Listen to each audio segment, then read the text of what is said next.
Hello dear student, myself Sanjay sir, physics faculty.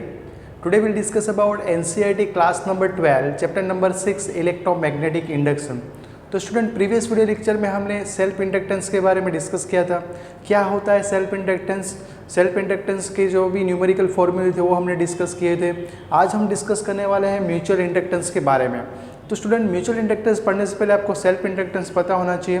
तो चलो एक बार रिकॉल कर लेते हैं सेल्फ इंडक्टेंस के बारे में।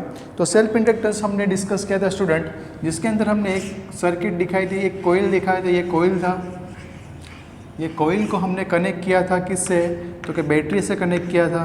ये बैटरी का सिंबल है और यहाँ पे एक स्विच रखी थी या तो टेप की रखी थी। ओके, ये बैटरी का पॉजिटिव टर्मिनल, ये बैटरी का नेगेटिव टर्मिनल। करंट की conventional direction positive to negative, जब हम की को टैप करते हैं, क्लोज करते हैं, करंट जा रहा है इस कोयल के अंदर। और हमें पता है अकॉर्डिंग टू ओर्स्टेड ऑब्जर्वेशन, कोई करंट कैरिंग वायर हो तो अपने सराउंडिंग में मैग्नेटिक फील्ड प्रोड्यूस करता है। तो यहाँ पे मैग्नेटिक फील्ड प्रोड्यूस होती है, वो भी पैरेलल मैग्नेटिक फील्ड। ओके, ऐसे मैग्नेटिक फील्ड प्रोड्यूस होगी। अभी मैग्नेटिक फील्ड प्रोड्यूस होने की वजह से यहाँ पे ईएमएफ भी इंड्यूस होता है, मतलब इसमें एक करंट भी इंड्यूस होगा। यहाँ पे मैग्नेटिक फील्ड में वेरिएशन आएगा। कब वेरिएशन आएगा? जब करंट के अंदर वेरिएशन होगा तब, मतलब में अपने अंदर ही वो एक इंड्यूस करंट प्रोड्यूस करेगा। तो ऐसा क्यों पॉसिबल है? तो कि करंट में हम चेंजेस करें या आई में चेंजेस करें तो मैग्नेटिक फील्ड के अंदर चेंजेस होगा। मैग्नेटिक फील्ड के अंदर चेंजेस होगा तो फ्लक्स में चेंजेस होगा, और फ्लक्स में चेंजेस होगा तो ईएमएफ और इंड्यूस करंट मिलेगा आपको, वो पता है हमें। ओके, तो वो इंड्यूस करंट और ईएमएफ हमने फाइंड किया था सेल्फ इंडक्टेंस के केस में। और वो सेल्फ इंडक्टेंस एल क्या है, उसका यूनिट क्या है, वो भी हमने लिखा था। तो देखो कि हमें पता है यहाँ पे करंट पास होने की वजह से टर्न्स के अंदर क्या प्रोड्यूस होगा? Magnetic field. और सोलेनॉइड के केस में मैग्नेटिक फील्ड का फॉर्मूला था B=μ0Ni, ये फॉर्मूला था। और मैग्नेटिक फील्ड के वजह से यहाँ पे फ्लक्स में चेंजेस होगा। मैग्नेटिक फील्ड में चेंज क्यों होगा? तो ये करंट में चेंजेस हो रहा है इसलिए। तो फ्लक्स इक्वल्स टू क्या होता है? BA। Flux phi equals to हम BA लिखते हैं, और B की वैल्यू क्या है? μ0Ni। और वेर N इक्वल्स टू हम लिख सकते हैं, यहाँ पे जो N है ना, वो N आपका number of turns per unit length है। तो मैग्नेटिक फील्ड आपका μ0Ni/L, ये फॉर्मूला बनेगा।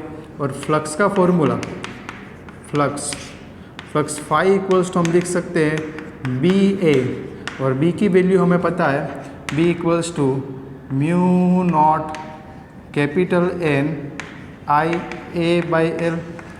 ये स्टूडेंट फ्लक्स मिला कोई एक टर्न्स के साथ। ऐसे हमारे पास n टर्न्स हो, उसके साथ लिंक जो फ्लक्स होगा वो क्या मिलेगा आपको? टोटल फ्लक्स क्या होगा? F फाई टोटल आपका मिलेगा N फाई। तो फाई की वैल्यू तो है हमारे पास N μ0Ni/L, तो ये आपका टोटल फ्लक्स आया। ओके, अभी ये फ्लक्स में चेंजेस होगा। क्यों चेंज होगा? क्योंकि करंट में चेंजेस हो रहा है इसलिए। ओके, इसलिए यहाँ पे फ्लक्स में चेंजेस होने की वजह से यहाँ पे हमें इंड्यूस ईएमएफ मिलेगा, वो भी हमने देखा था। और यहाँ पे एक फॉर्मूला भी हमने लिखा था, phi total equals to μ0N²Ia/L। और यहाँ पे देखो चेंज क्या हो रहा है? ओनली करंट, बाकी area, number of turns, length और परमिबिलिटी वो सब तो कांस्टेंट है। और उस कांस्टेंट को हमने बोला था L, जिसको हम बोलते हैं इंडक्टेंस। μ0N²A/L, इसको बोला था इंडक्टेंस। ओके, ये इंडक्टेंस था। अभी यहाँ पे हम लिख सकते हैं ऐसे, phi total equals to Li। Okay, अभी इसका डिफ्रेंशिएशन करें क्योंकि हमें चेंज दिखाना है। तो d∅/dt इक्वल्स टू L तो कांस्टेंट है, तो di/dt होगा। और ये आपको देगा -ε इक्वल्स टू, ये आपको देगा EMF, लेकिन -L di/dt। ओके, L को सब्जेक्ट बनाओ तो आपके पास फॉर्मूला बनेगा ε/dt/di। ओके, ये मैग्नीट्यूड के टर्म में ले तो ओके, ये फॉर्मूला मिलेगा। इसके ऊपर से हमने यूनिट भी लिखा था। यूनिट लिखना हो तो सेल्फ इंडक्टेंस का यूनिट बनेगा, देखो ये वोल्ट, सेकंड और ये एम्पियर। ओके, दूसरा यूनिट है वेबर पर एम्पियर। कहाँ से आया? तो कि ये वाले फॉर्मूले के ऊपर से, ये वाले फॉर्मूले के ऊपर से आप लिख सकते हो L इक्वल्स टू 5/I, और इसका होता है वेबर फ्लक्स का, मैग्नेटिक फ्लक्स का, और इसका एम्पियर। ओके, डायमेंशनल फॉर्मूला भी डिराइव कर सकते हैं। वोल्ट किसका है? वोल्ट का डायमेंशनल फॉर्मूला आपको पता है। वोल्ट मतलब क्या होता है? वर्क पर चार्ज। तो वर्क का होता है एनर्जी का इक्विवेलेंट ही है वर्क, तो हम लिख सकते हैं इसको m1 L2 T-2, और चार्ज का क्या होता है? A1 T1। तो फॉर्मूला बनेगा आपका m1 L2 T-3 A-1, ये हो गया वोल्ट का। और उसके साथ क्या है? सेकंड भी है, तो हम यहाँ पे लिख सकते हैं m1 L2 T-3 A-1 और इंटू T1 और डिनोमीटर में A1। तो फॉर्मूला बन जाएगा, क्या बनेगा? m1 L2 T-2 A-2। ए ऊपर जाएगा, माइनस हो जाएगा, T यहाँ से कट हो जाएगा, तो कितना हो जाएगा? -2। तो ये आपका डायमेंशनल फॉर्मूला होगा इंडक्टेंस का। और सेल्फ इंडक्टेंस किस पे डिपेंड करता है? तो देख सकते हो यहाँ पे क्लियरली, सेल्फ इंडक्टेंस जो है वो म्यू नॉट मतलब परमिबिलिटी, मतलब यहाँ पे कौन सा मीडियम है उसके ऊपर डिपेंड करेगा। एन मतलब नंबर ऑफ टर्न्स के ऊपर भी डिपेंड करेगा। सोलेनॉइड का लेंथ के ऊपर भी डिपेंड करेगा। ए मतलब जो सेफ है, मतलब जो कोइल है उसके क्रॉस सेक्शनल एरिया पे भी डिपेंड करेगा। तो इन फैक्टर के ऊपर सेल्फ इंडक्टेंस डिपेंड करता है। ओके, जो हमने प्रीवियस लेक्चर में डिस्कस किया था। क्लियर? अभी हम डिस्कस करेंगे म्यूचुअल इंडक्टेंस के बारे में। तो पहले जिसका नोट करना बाकी है नोट कर ले, फिर हम म्यूचुअल इंडक्टेंस के बारे में डिस्कस करते हैं। ओके, अभी हम डिस्कस करेंगे म्यूचुअल इंडक्टेंस के बारे में। तो स्टूडेंट, म्यूचुअल इंडक्टेंस में क्या होता है? दो कोइल यूज़ होती है। एक कोइल के अंदर करंट चेंज करे तो दूसरी कोइल में ईएमएफ मिलेगा, हमें इंड्यूस ईएमएफ मिलेगा, उसको ही हम बोलते हैं म्यूचुअल इंडक्टेंस। तो उसको समझने के लिए चलो एक डायग्राम ड्रॉ करते हैं। यहाँ पे एक आपके पास ये कोइल है। सेल्फ इंडक्टेंस में एक ही कोइल थी, यहाँ पे 2 कोइल्स यूज़ होंगी। एक कोइल छोटी है जिसको हम बोलेंगे कोइल को S1, और नंबर ऑफ टर्न इसमें सोलेनॉइड ही है इसलिए हम उसको S1, उसमें नंबर ऑफ टर्न्स N1 और एरिया इसका A1 ले लेते हैं, या तो A1 और एरिया A1 और रेडियस R1। ओके, ये फर्स्ट कोइल का। अभी सेकंड जो कोइल है जिसको हम ऐसे दिखा रहे हैं, ये बड़ी वाली कोइल जो छोटी वाली कोइल को अंदर रखे हुए हैं। ओके, और ये टोटल जो लेंथ है वो L जितनी, दोनों जो सोलेनॉइड है, दोनों जो कोइल है उसकी लेंथ कितनी है? L जितनी है, सेम ही है। सेकंड कोइल का जो नेम देते हैं S2, number of turns N2, area A2 और रेडियस R2 है सेकंड कोइल का। ओके, इतना क्लियर? अभी स्टूडेंट, हमें पता है कि फर्स्ट कोइल के अंदर हम करंट चेंज करें, ओके, या तो सेकंड कोइल के अंदर हम करंट को फ्लो कराए, तो वो सेकंड कोइल के वजह से फर्स्ट कोइल के अंदर क्या होगा? मैग्नेटिक फील्ड लिंक होगी। ये डायग्राम को मैं ऐसे भी ड्रॉ कर सकता हूँ। देखो, ये अपनी ये कोइल है, थोड़ी बड़ी ड्रॉ करते हैं यहाँ पे। ये कोइल, ओके, जिसमें हमने बैटरी कनेक्ट की है। ओके, और यहाँ पे एक स्विच, और दूसरी जो कोइल है जिसके पास में ही रखा है, और ये कोइल को हमने कोई बैटरी कनेक्ट नहीं की है इस कोइल के साथ, ओनली एक गैल्वेनोमीटर कनेक्ट किया है यहाँ पे, जो हमें दिखाएगा कि इसमें इंड्यूस करंट प्रोड्यूस हो रहा है कि नहीं हो रहा है। तो स्टूडेंट, जैसे ही की को टैप करेंगे, प्लस या माइनस करंट जाएगा, इसमें parallel magnetic field line produce होगी।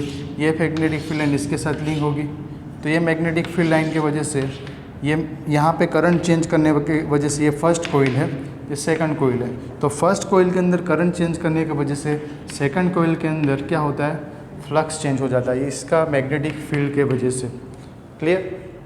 तो वही हमें यहाँ पे फॉर्मूला डिराइव करना है कि यहाँ पे फर्स्ट कोइल के अंदर हम करंट चेंज कर रहे हैं, मैग्नेटिक फील्ड चेंज हो रहा है, तो सेकंड कोइल में जो इंड्यूस ईएमएफ प्रोड्यूस हो रहा है उसको हम बोलते हैं म्यूचुअल इंडक्टेंस। कि दो कोइल को पास में रखे और एक कोइल के अंदर करंट पास करवाए, करंट में वेरिएशन करके सेकंड कोइल के अंदर जो ईएमएफ प्रोड्यूस करवाने की जो प्रोसेस है उसको ही हम म्यूचुअल इंडक्टेंस बोलते हैं। टेक्स्ट बुक डायग्राम ये है, आप ये डायग्राम भी बना सकते हो, उसमें कोई गलत नहीं है, दोनों डायग्राम। ये लॉन्ग टू लॉन्ग सोलेनोइड के लिए डायग्राम बोले तो ये आपको ड्रॉ करना पड़ेगा। ये फाइनाइट रेंज का सोलेनोइड है जिसमें आप ये डायग्राम ड्रॉ कर सकते हो। अब स्टूडेंट हमें पता है कि हम मान लो कि करंट I2 भेज रहे हैं तो फ्लक्स किस में चेंज होगा, 1 में चेंज होगा। जैसे कि यहाँ पे 1 में करंट हमने चेंज किया तो फ्लक्स किस में चेंज होगा, 2 में। तो जैसे ही करंट हम किस में चेंज करें, 2 कोयल 2 के अंदर, जो बड़ी वाली कोयल है उसके अंदर हम करंट को चेंज करें तो फ्लक्स किस में चेंज होगा, फर्स्ट कोयल के अंदर। जो फर्स्ट कोयल मतलब अंदर वाली जो कोयल है वो। तो यहाँ पे हम N1 लिख सकते हैं क्योंकि नंबर ऑफ टर्न्स लिंक है।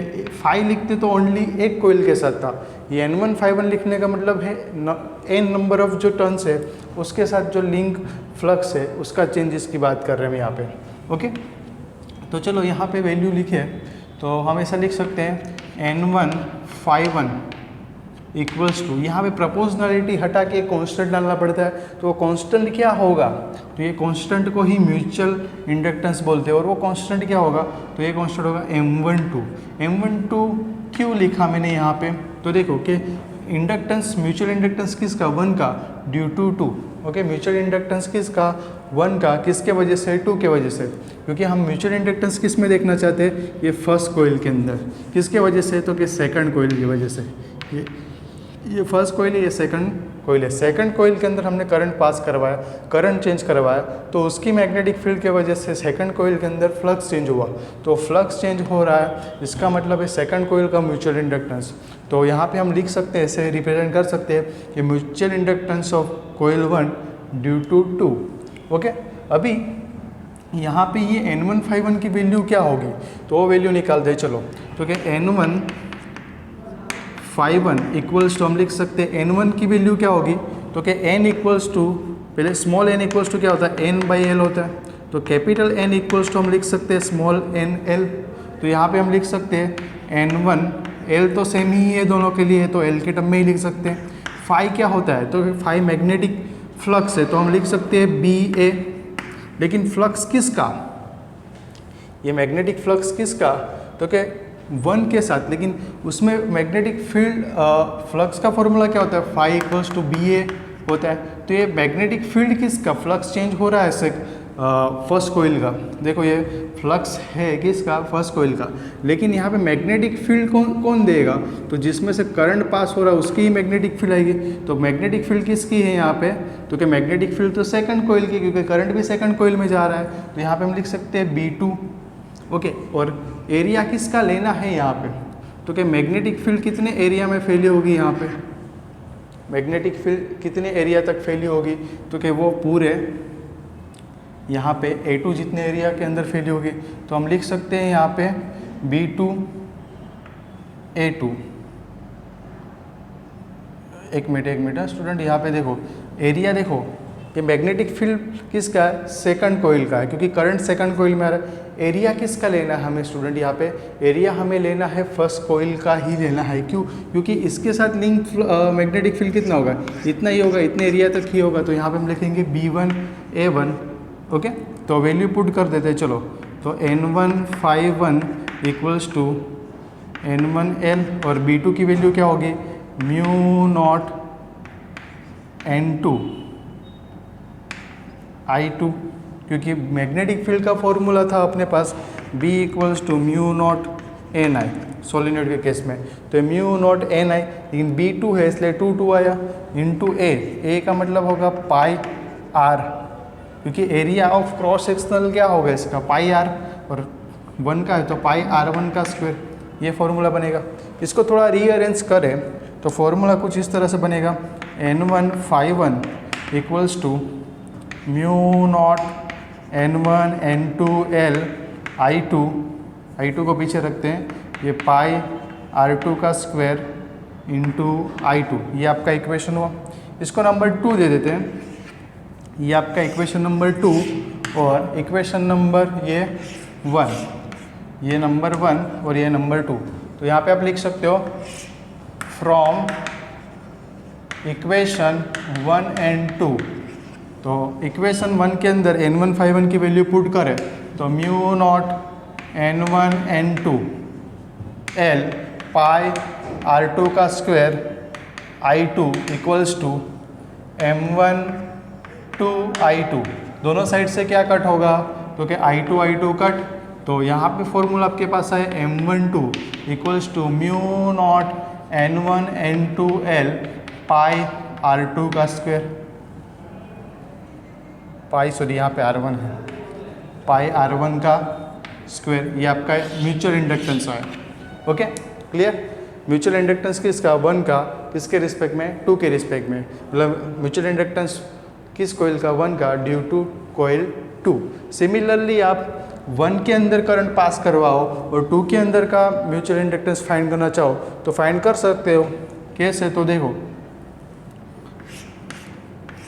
सेकंड कोयल का फाइंड करना हो तो देखो कि हम करंट चेंज कर रहे हैं 1 के अंदर, तो फ्लक्स किस में चेंज होगा, सेकंड के अंदर चेंज होगा, तो हम लिख सकते हैं phi2 N2।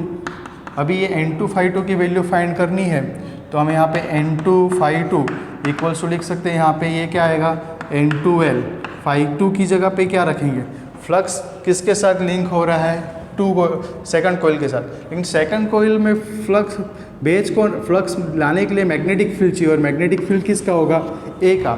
ओके तो यहाँ पे B2 और एरिया कितना, तो जितना ये कोयल है उतनी ही यहाँ पे क्या होगी, फील्ड मिलने वाली है, तो हम यहाँ पे लिख सकते हैं B1 A1 और इतना ही है, उसमें वैल्यू डाल देते हैं N2 phi2 equals to N2L, ये B की जगह पे म्यू नॉट N1 I1 और एरिया पाई R1 का स्क्वायर। ओके थोड़ा रीअरेंज करें तो N2 phi2 equals to mu naught N1 N2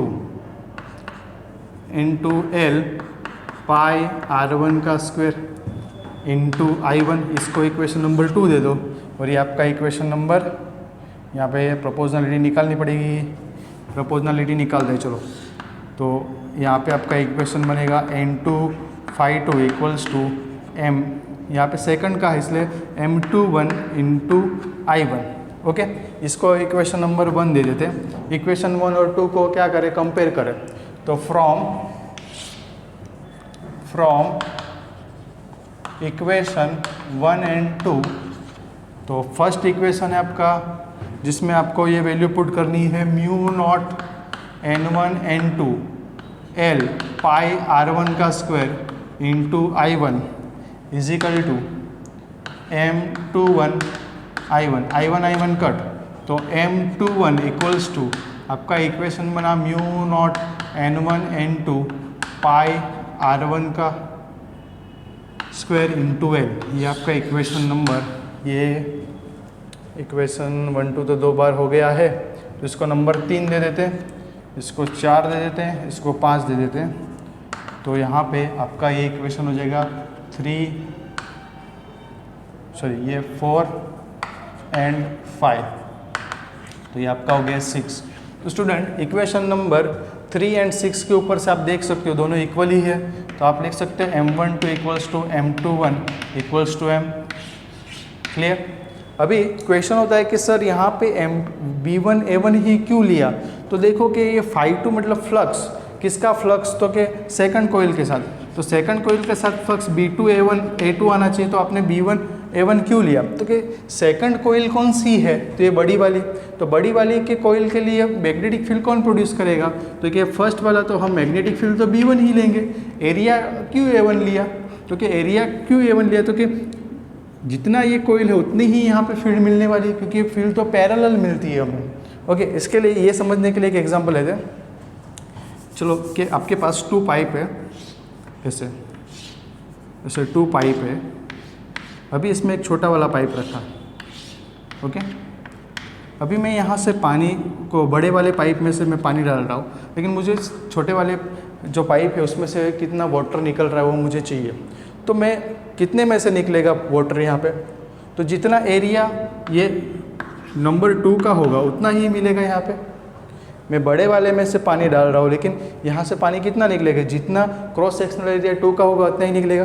तो देखो कि फर्स्ट में भी यही किया हमने कि बड़े वाले में हमने करंट भेजा था, लेकिन एरिया तो किसका लिया था, छोटे वाले ही का ही लिया था, क्योंकि जो फील्ड लिंक होगा वो तो A1 जितने एरिया में ही होगा। यहाँ पे भी सेम कि जो 2 नंबर का पाइप है उसमें से ही पानी आएगा, वही उसका जितना क्रॉस सेक्शनल एरिया होगा उतना ही पानी बाहर आने वाला है। सिमिलर कि मान लो कि मैं सेकंड वाले में से पानी डाल रहा हूँ, तो मुझे ये बड़े वाले में से कितना पानी मिलेगा, तो पानी तो कितना मिलेगा, जितना क्रॉस सेक्शनल एरिया 2 का है उतना ही पानी मिलने वाला है। तो सिमिलर सेकंड में भी ऐसा कि मैं I1 जितना करंट भेज रहा हूँ छोटे वाले कोयल में, तो फील्ड कितनी मिलेगी, V1 जितनी, और एरिया कितने साथ लिंक करेगा, तो A1 जितने एरिया के साथ ही लिंक करेगा। तो बस वही तो अपना यहाँ पे फंक्शन है। क्लियर। तो ये हो गया म्यूचुअल इंडक्टेंस। म्यूचुअल इंडक्टेंस किस पे डिपेंड करता है, तो यहाँ पे देख सकते हो एक तो परमिबिलिटी के ऊपर। परमिबिलिटी का मतलब होता है वो मीडियम की प्रॉपर्टी है, तो यहाँ पे कौन सा मीडियम है उसके ऊपर डिपेंड करेगा। दूसरा नंबर ऑफ टर्न्स के ऊपर भी डिपेंड्स करेगा। दूसरा लेंथ के ऊपर भी डिपेंड कर रहा है। और ये कोयल है उसका रेडियस क्या होगा, शेप क्या होगा, ओके, उसके ऊपर भी डिपेंड करेगा, मतलब डायमेंशन पे भी डिपेंड कर रहा है, मीडियम के ऊपर भी डिपेंड कर रहा है। तो ये म्यूचुअल इंडक्टेंस इतनी सारे फैक्टर्स के ऊपर डिपेंड करेगा। ओके। और म्यूचुअल इंडक्टेंस का जो यूनिट होगा सिमिलर यूनिट है जैसा हमने सेल्फ इंडक्टेंस में फाइंड किया था। ओके, वेबर पर एम्पियर या तो वोल्ट सेकंड पर एम्पियर भी आप लिख सकते हो। क्लियर। तो ये हुआ अपना म्यूचुअल इंडक्टेंस। ओके, अच्छे से नोट करो। Thank you.